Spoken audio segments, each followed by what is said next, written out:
Relay. Yo. How you doing, bro? Doug. What up? What's going on, man? Feeling my G. Trying to be healthy, you know? Trying to keep it that living, way. Bro. Fucking Corona got it like ghost town out here, bro. Bro, I don't know, man. People are losing their minds. Shit, my girl talking about take the Uber, I can't pick you up. We in quarantine mode and shit. I'm like, Go!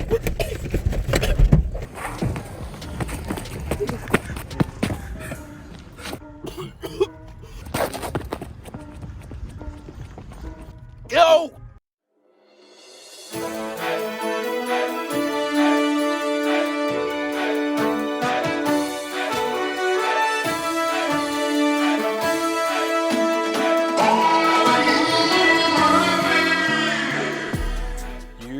What's going on, good people? I'm your lead anchor, Rich Freeman, and you were tuned in to Durag News. Thank you for watching our 7th installment of Durag News, which means you're in luck, because this is lucky number 7. We made it this far, and you know we ain't going nowhere. I think this calls for a celebration, so make sure that you all grab your drinks, take a shot with us, as we celebrate together virtually, because we're all on quarantine and locked down. We ain't going nowhere, so we here. You stuck with us. Drop the music. So you know what I'm gonna do? I'm gonna pour me a shot of gin. Pour me a shot of gin. Start with a shot. But how could I miss the Corona during the coronavirus season? Right? It's only right. I got an idea.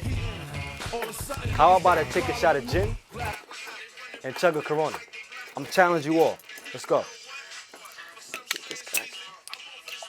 Let's get this cracking. Y'all ready? Whew.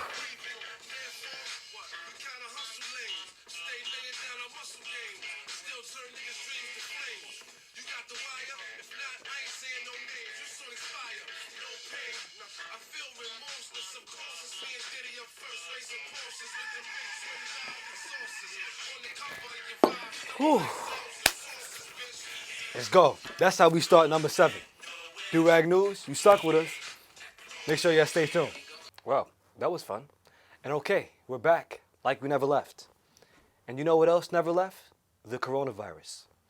At this time, we are all feeling the effects of COVID-19, not just here in the States, but all around the world.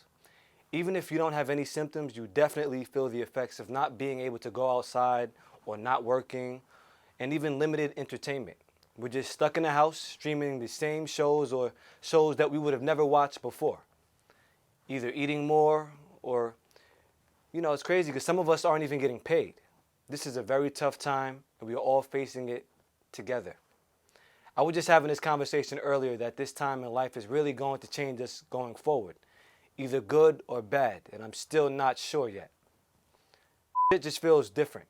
Now, the government has taken much precaution in shutting businesses down and mandating that we stay home, and I guess this is a good thing to limit the spread. It's also making folks more creative with some of these Insta challenges, like see a shot, take a shot. Check this out. So I heard there's a see a shot, take a shot challenge, right? Figured, let me go take a shot myself. AD, I accept your challenge, but we drank all the in Amsterdam the other night, recording bangers, so I'm gonna have to take a shot of wine, I guess.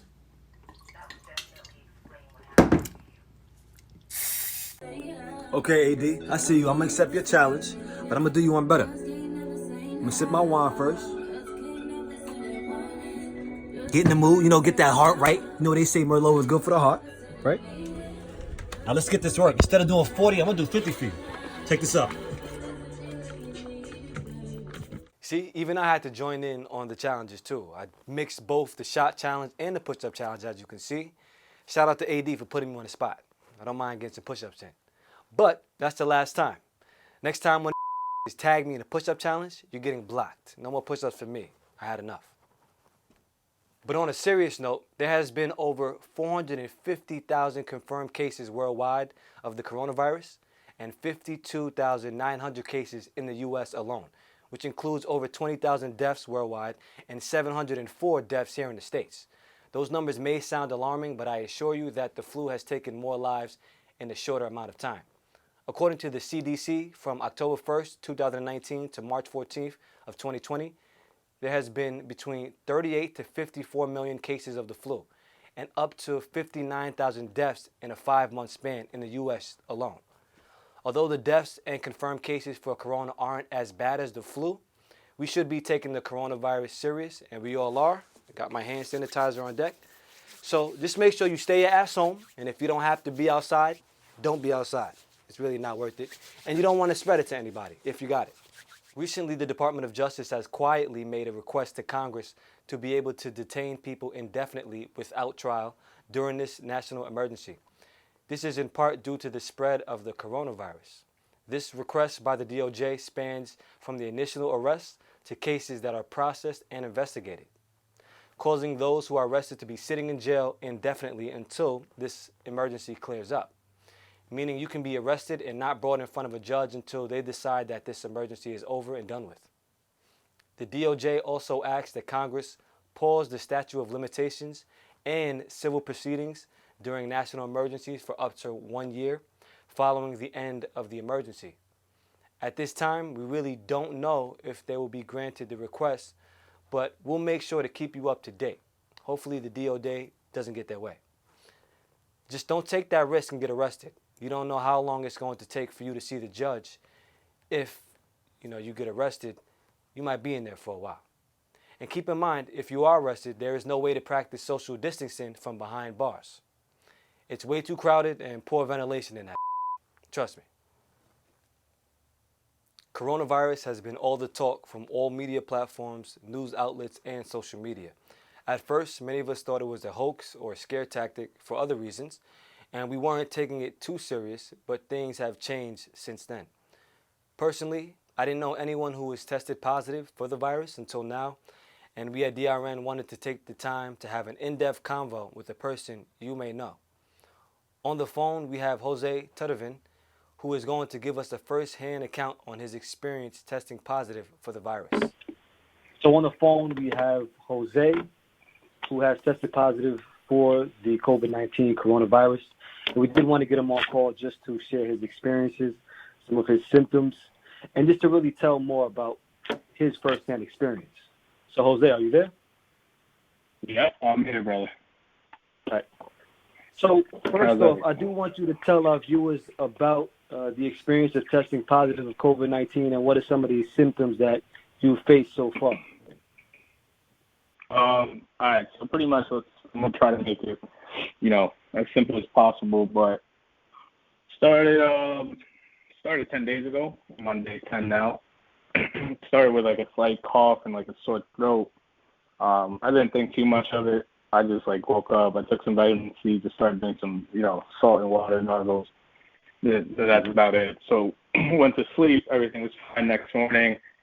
Then I wake up with like a really sore, really terrible. I was just like, yo, what the hell happened? Like my back was just sore, and then my whole body just didn't feel right. Broke out into a fever.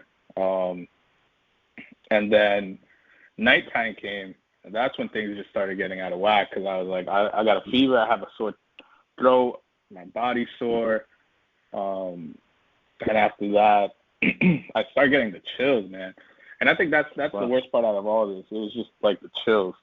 I was just freezing, and so then at that point I just knew that I was sick. I just didn't, I didn't know what it was at that point. None of my friends were sick, so I was trying to stay hopeful, so just thinking that it was like the common cold or like the flu. But the next day, dude, the symptoms just got worse. And this is the thing that people are saying now, but I didn't think too much of it last week. Because I told my homie that day, he FaceTimed me, and he was like, yo, you look really sick, bro. And I was like, yeah, man, I was like, I really don't know. I was like, at this point, I'm thinking it's corona because I have like a bunch of the symptoms, but I couldn't taste. So I did lose my sense of taste last week. And I told my homie that because I was like, yeah, I don't even feel like eating because I took a bite of something and I just couldn't taste it. It just tasted like nothing. So I was like, yeah, I'm over this. And pretty much after that was the main symptoms. I mean, that was for like 3 days. I just couldn't sleep because the chills and the fever and the coughing and everything. It was just, a whole mess. Yeah, man. I thank you again for even, sharing your experiences. And because, like I said, I don't know most people that in person that I know personally tested positive for the virus. And I think this is good that we are bringing awareness to it. So for you, how did you get the confirmed case or know that you were positive for it? Like, was it just off the symptoms, or did you go to the hospital and get like observation? Nah, so pretty much I was just how do I say? I guess I called the hotline because I've seen everything. Everybody sees all the reports on Instagram, and everybody's like reporting, make sure like that was the big thing last week was the drive-throughs that on Long Island that finally got it. So I called the hotline, and then I'm pretty much on hold for like 2.5 hours, which was a waste of my time. I'm going to be honest with you. I have nothing against the state. I'm sure they're doing their best. But once I called and I told them all my symptoms, they said I haven't been in contact with somebody that has it, that I know has it, nor was I outside of the country, so I didn't qualify. They said to go to my local doctor because it could just be the flu. So then I made an appointment for urgent care that night for the next day. So I actually went to urgent care, and then they took me in, and they just did a bunch of tests on me before they even gave me the COVID-19 test. So at urgent care, I did get tested. Like my temperature got taken like 6 times, and then my blood pressure and all that stuff. And then they checked my lungs. And eventually they were like, all right, we're going to just do the COVID-19 test. So that's where I got it. I got it at urgent care, to be honest. But it was a whole process. It's not easy. And I don't even think they have tests anymore because I got a call from New York State. A New York State nurse called me yesterday to check up on me. And I asked her, like, where can I get testing for, like, my parents and stuff? And she said right now there's really nothing they can do, and it's just, like, the tests are really, really limited to, like, healthcare workers and, like, people that are frontline, so. Yeah, I've been hearing that, many hospitals and even urgent care offices have been running out of testing because there's only thousands of testings, and there's going to be more than that people coming in to be tested for the virus. So I know you brought up your family. Are they concerned, or at this point, like how do they feel about everything in the testing? I mean, to be honest, man, like I'm just doing my best to monitor them. I think we're all monitoring ourselves. They have shown symptoms. So like what they said, what the nurse told me was like at this point it's worst case scenario for everything, just because it's such a contagious disease. So. I mean, we're just, at this point, they're just counting the 14 days as well and just pretending like, they have it. I know that we called the hotline, and now it's different than last week where I had to hold. It's no longer like a long hold, but now it's because they're just taking applications. And once you fill out the application over the phone, they said they'll let you, they'll give you a call if anything. So, I mean, yeah, my parents are, we're just monitoring the situation, man, and we're just trying to take precautions to not spread it anymore. All right, perfect. And, before we go, I don't want to hold you too long, but do you have any suggestions or precautions at this point that you would like to share with some of the viewers, whether it's about symptoms or just different things that they can do to take care of themselves at this point, whether they can go to the hospital or not? One, man, just stay home. I think that's the biggest one. I don't know how many times everybody's gonna hear it, but I think that's the only way that we can really just end this. Is just staying home. Believe it or not, once again, I wouldn't expect me to get this. I don't think anyone expected to get it, but here I am. And then besides that, if you just stay hydrated, if you start feeling sick, vitamin C. GNC has them. I know a lot of places are out of it, but I think GNC you could probably still get vitamin C. And then just, I guess, wash your hands. I don't know, man. This whole thing is a little bit crazy. It is serious though. I'm not gonna hold anybody to it. I do think it hits different because, like I said, my parents, they're not getting hit as bad as I was. And still me, I'm still not 100%. Like, I still don't feel, ready, and I'm on day 10. But yeah, just be careful. It's not BS. This is a serious thing going on right now, and it hits different than the flu because shit, I feel like crap, and it's just been a whole mess. Yeah, it's many people originally thought that it was a hoax or scare tactic or not that serious, but the more and more that we hear cases on the news and even having you come on firsthand sharing your experiences, I think is great. And thank you for the tips and advice. I actually just stocked up on some vitamins, especially vitamin C, because I know you got to make sure that your immune system is strong. And I'll make sure I keep that in mind about staying hydrated, trying to avoid. Currently I'm still working, so we have to sit there and manage being around people, but we'll try the best, our ability to do that at this time. But again, Jose, I appreciate you, man. Thank you. And I really do hope that you get well soon. And you know what? I mean, if there's anything else that you want to discuss going forward, make sure we can just check in and tune in just to see where you're at with this. But I appreciate you again for giving us Yeah, of course, man. Yeah. Like I said, hopefully within the next 4 days, you if you do feel sick, just quarantine yourself for 14 days. I know that sounds hard. But it's the best you can do because you don't know if you pass it to somebody. So, yep. All right, man. Take it easy. The Senate Republicans and Democrats have reached an agreement on the $2 trillion stimulus bill that will aid during the economic fallout due to the coronavirus. This is the largest stimulus bill in U.S. history. The full details have not been disclosed just yet, but the proposal states that $250 billion will be allocated to individuals making less than $99,000 a year and married couples that have filed jointly that made less than $198,000.